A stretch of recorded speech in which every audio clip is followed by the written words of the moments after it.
It's your Locked On Flyers podcast for Friday, September 23rd, your daily dose of Flyers news, analysis, and high quality content that is very happy to be going back to the Wells Fargo Center on Saturday for our first preseason game.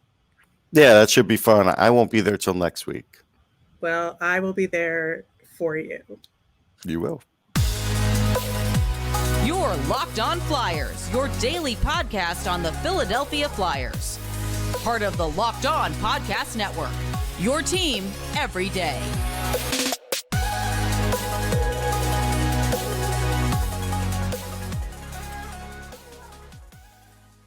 Hello, once again, I am Rachel Donner. You can find me on Twitter at rmiriam. I am here with Russ Cohen, who's on Twitter at Sportsology. Thanks for making us your first listen every day. You can follow us on Twitter at Locked On Flyers. That's where you'll keep up to date on our episodes and all the Flyers news. You can also email the show at lockedonflyers@gmail.com. Today's episode is brought to you by BetOnline. BetOnline has you covered this season with more props, odds, and lines than ever before. BetOnline, where the game starts. On today's show, we are going to talk about all the Flyers news coming out of day one of training camp. That includes an injury report. We've got a new medical staff on board, and we will be talking about Saturday's preseason matchup against the Boston Bruins. Locked On Flyers is free and available on Apple Podcasts, Spotify, Odyssey, wherever you are listening. So subscribe. You'll get all of our episodes here on the Locked On Podcast Network. Plus, we're over on YouTube. So subscribe over there as well. Russ, we heard a lot of talk yesterday following those first skates from John Tortorella. And speaking of torts, it was an all skating day, which I think we could have predicted. There were no pucks out there on the ice. Yeah, I would not have predicted that. You think?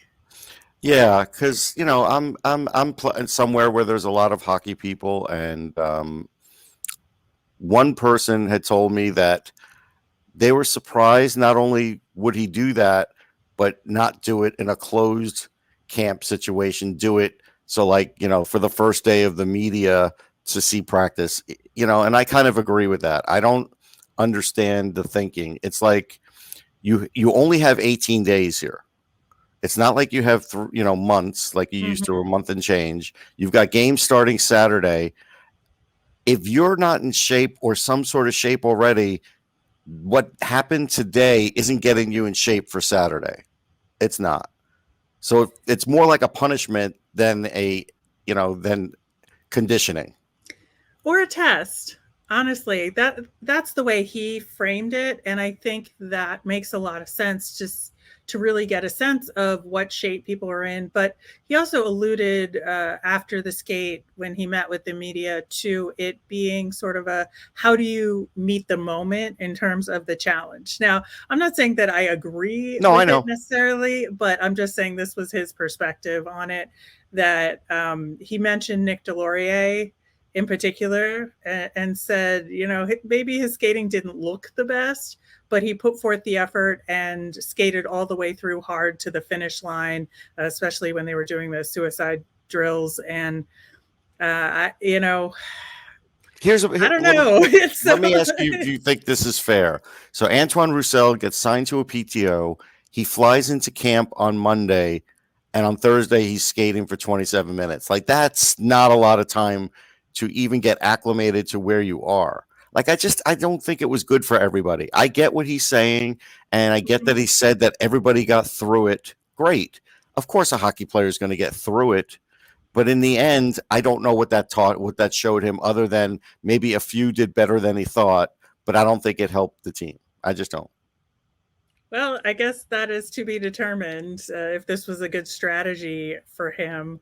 But I do think that was a statement for sure that he made, that he was drawing a line in the sand here about what he expects from people. And I think the other main part of it that stood out to me was that he said repeatedly about forget the past, everything starts now, this is a clean slate, and that you cannot there are no expectations now, and that he doesn't know these guys and he's going to get to know them, so there's no set expectations for anybody on this team. And to me, that is like, reading between the lines with him, which of course you have to do all the time. And there's two messages here. There's one for the players, that your spot isn't guaranteed. And there's one sort of covering himself statement that, like, it's going to take a while here because I don't know these guys. And I just thought it was a very interesting way to cover both of those bases in one shot. But he's had months to look at tape and get to know these guys, Of and course he knows Cam Atkinson, and he knows exactly. So I don't buy any of that. Sorry.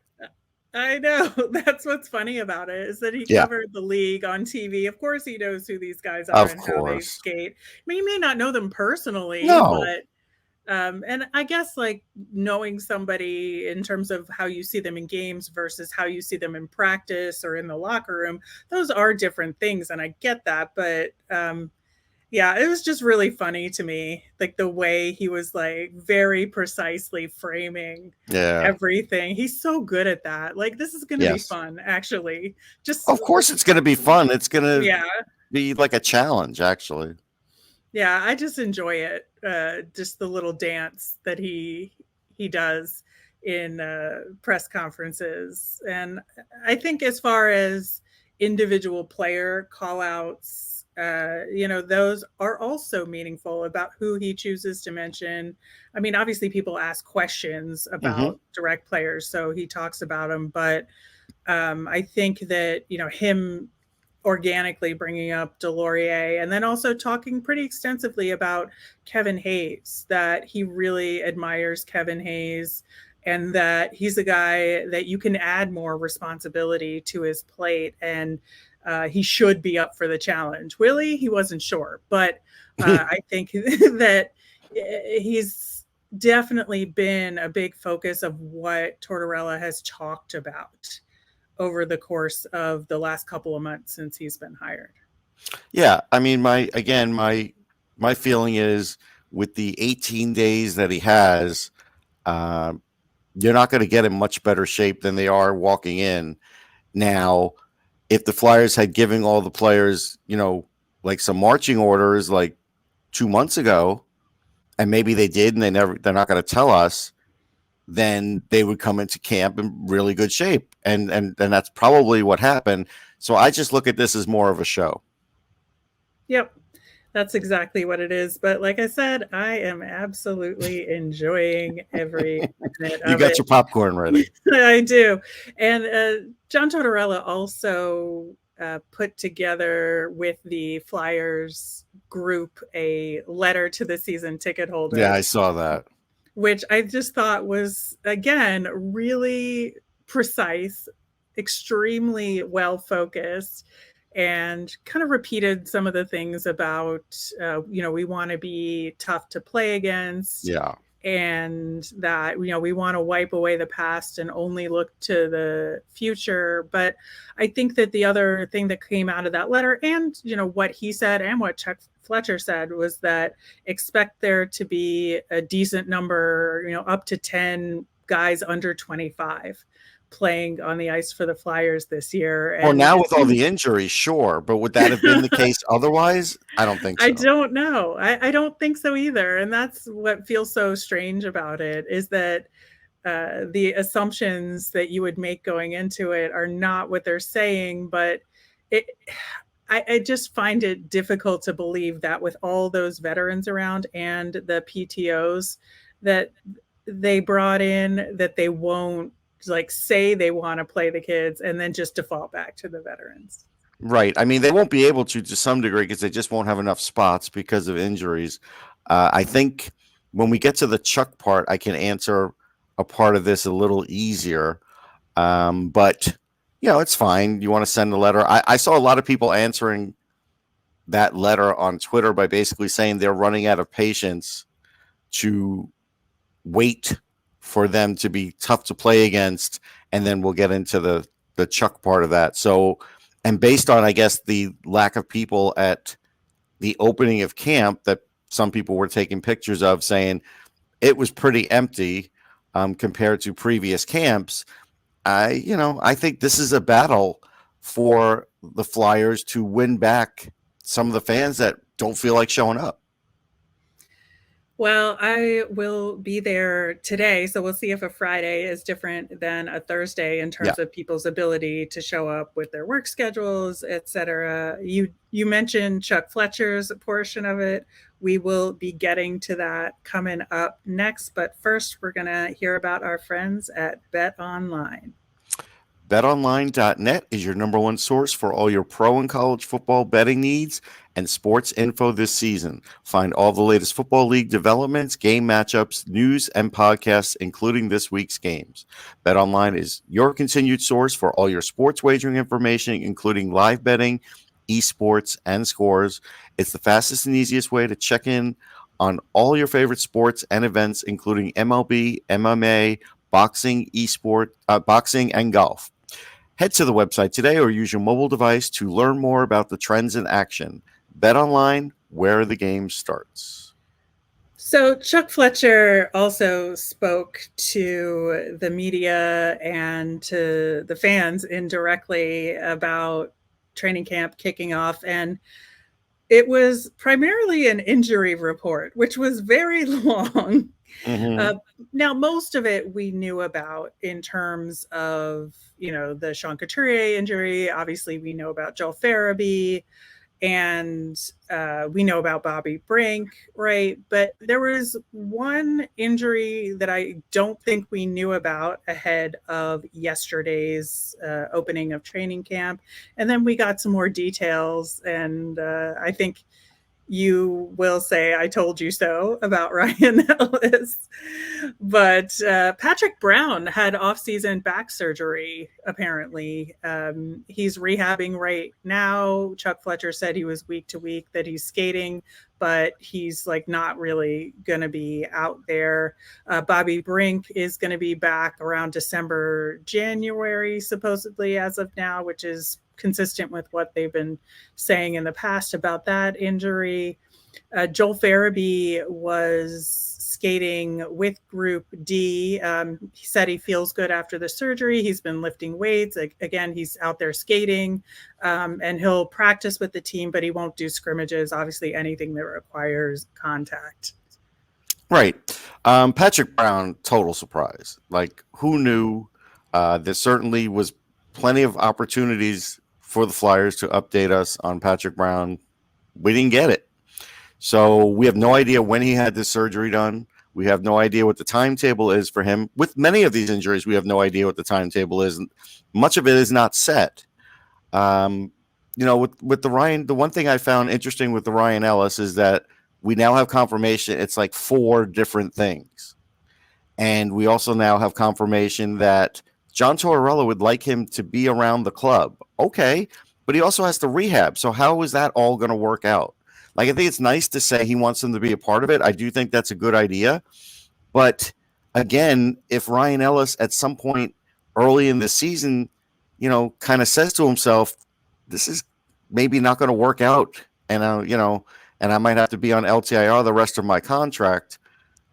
Yeah. Is that really the best thing to have this injured guy around the team this whole time? It could work against you too. Yeah, I think Tort said something to that effect, that he doesn't want too many of the injured guys around, but some of it is important for cohesiveness, and he's trying to figure out that balance there. It was really disconcerting to hear more of the specifics of Ryan Ellis's injury, and that this could really be career threatening for him. And that's really the first time they've said, oh yeah, this is something that is very unusual, and he could never play. And we speculated about that, a few months ago, but you never know. But the thing is, we also kind of felt hey, is there a surgery that could help this? But I guess if you have 3 or 4 things wrong, a surgery may not, be the fix-all here. So it doesn't look great as far as that goes. And honestly, with Sean Couturier, I think we just got a little bit more info that, yes, it's from the same surgical area. It's sort of normal, but it's not normal because he's, like, it's just, there was a mixed message of that, a mixed bag of whatever. Yeah. And he's week to week as well, which is really month to month. Yeah, I would say that as well until we know what this second opinion says and then what decision they make going from there. I think as of yesterday when they were talking about it, he was in the process of getting that second opinion. So we still don't know yet. And I think somebody had asked if Couturier's career was at risk, and Chuck Fletcher was like, "Oh, hold up." Yeah. Fella. No, and I don't blame him for saying that. Yeah. I think it's too soon for that. Yeah. Yeah, I think so as well. But something that Chuck did say after he was allowing questions after his filibuster or injury report, whatever you want to call it, he was talking about the rebuild, which is the first time he used the word rebuild, and was talking about rebuilding what needed to be rebuilt. So I went back and thought about it. Like, if you have a car, we've all had cars with like rebuilt engines, right? And you wouldn't go back and rebuild the engine of your car if it's rusting out, would you? Because you know that at some point the engine's just going to drop out and you've now wasted your money on this. So now it seems like the Flyers, because they're talking about a rebuild for whatever needs to be rebuilt, well, looking at things now, a lot more needs to be rebuilt than was previously talked about a few months ago. And my worry for the franchise is you're going to go and push the rebuild back at least another year because you're going to pretend that you're sort of in it this season. Maybe you're not, and not commit to a rebuild and still play veterans that maybe you wouldn't be playing. Because obviously if you're rebuilding, you would have done something with JVR by now. Like, he wouldn't even be on the team and you would make other decisions, but they're in this weird space right now. Yeah, and I think that's where this messaging shift of developing from within, and we're going to have up to 10 players, 25 or younger, making this team, to kind of emphasize the draft and develop side of things, because that's what you do when you're in a rebuild, right? You have some of these younger guys playing to get the experience. And, I think that in some ways they could be attempting to model after the LA Kings, right? In terms of how they did the rebuild with just kind of letting the kids play. But again, we don't know if that's going to happen or not. I think time will tell in this preseason, but I definitely feel that messaging shift happening. Yeah, there's no question it shifted. My only response to the Kings part would be, while the Flyers have a good volume of young players, they don't have as many quality ones as the Kings do. They do not, which is, I hate to say it that way, but it's just the way it is. No, I think it's absolutely true. Now, could some guys surprise us? Yes, because always. they just haven't been in the right circumstances? Sure. Absolutely. Yep. And I think that's kind of what they're hoping for, that the volume is so high that if one or two of them hit, then that's pretty good, right? For this season. So I think the other part of it, of what Chuck Fletcher had to say related to this, is goalie depth. And he spoke specifically of developing goalies from within and getting away from the signing of the career backup goalie. Although they did it again this year. They did. That's again what was confusing to me. Why did you do that? If you have Grosenick. Right. Why would you sign him if you don't have to sign him or don't want to? Or yeah, he definitely oversold Grosenick because I'm sure he's a solid AHL goaltender, but to even suggest that he is a reliable NHL backup at this point is, I think, ludicrous, because we don't know that. It is absolutely a reach. Now, could he be? Sure. I don't know that. Don't want to slander him as a goaltender. No, I mean, look, he was on a good Union team that won it, but that's the same team that Shane Gostisbehere was on. It's a while ago. Yeah. Yeah, so, I think that he really is depending on Felix Sandstrom, try to, pump his tires a Yeah, which little is bit. okay. I don't mind that. Yeah. Yeah, and I just think that, um, again, a little bit of mixed messaging here where you were trying to say, "Oh, yeah, Felix Sandstrom will be fine, and we wanna develop our goaltenders that we have," and yet at the same time, Grosenick is part of the team and has an NHL contract. So, many things remain to be seen as far as goaltending goes, and I'm very interested to see who gets this first preseason game. And I assume it's going to be a split duty, but who? Mm-hmm. Yeah, I mean, I would do Carter Hart for the first period and a half, and then let Sandstrom finish it. That's the way I would do it too. I think it makes sense. There was mention of Carter Hart and the Hockey Canada investigation. Chuck didn't really want to talk about that. Chuck didn't really want to talk about Fedotov. It's like I get it that there's sensitive situations, but I feel like there was probably a little more light that he could have shed on Fedotov because he could freeze that contract. Like that's if you remember, we talked about this offline, and my source there said that that's what's probably going to happen here, is that they will freeze the contract, and then other things will happen with Fedotov in the league. He'll probably get traded and blah blah blah. But he didn't even want to go there, and No. I don't know. Again, I think you could say that. I think it would be. I think at this point, withholding on Hart, fine. I get it. It's Hockey Canada. You can move on from that. But Fedotov, you certainly could have answered your portion of this. And I think these days the fans need as much information as possible, because I'm seeing a lot of fans that are just a little distressed, a little disillusioned, and I really do think they want more transparency. I do. Yeah, it's been very interesting on that front with the way they've been doing the messaging, and what they're holding back, I think is a little bit more telling, to be honest. But what they did tell us yesterday was that they hired some medical and equipment staff. So we're going to talk about that and do a brief preview of the game against Boston coming up next. So, Russ, we have a new head athletic trainer in Tommy Alva, who had previously been with Atlanta, of all teams. Oh, Atlanta. Yeah, that was how long ago? Yeah, Dallas and Florida. Oh, okay. So, yes, have had some recent experience as well. I just thought it was interesting. He went all the way back to the Thrashers days. Jeff Taylor is the new physical therapist and rehab coordinator. Interesting hire because he came from the LA Dodgers in baseball. So somebody not directly coming from hockey. And this is a very key role for the Flyers because he's the guy responsible for rehab and getting guys back into the game safely and effectively, which is... Well, he's got his work cut out already. Mm-hmm. So I'm interested to see how that goes this year with a new staff around him. I'm going to give you a guess why they maybe went Dodgers.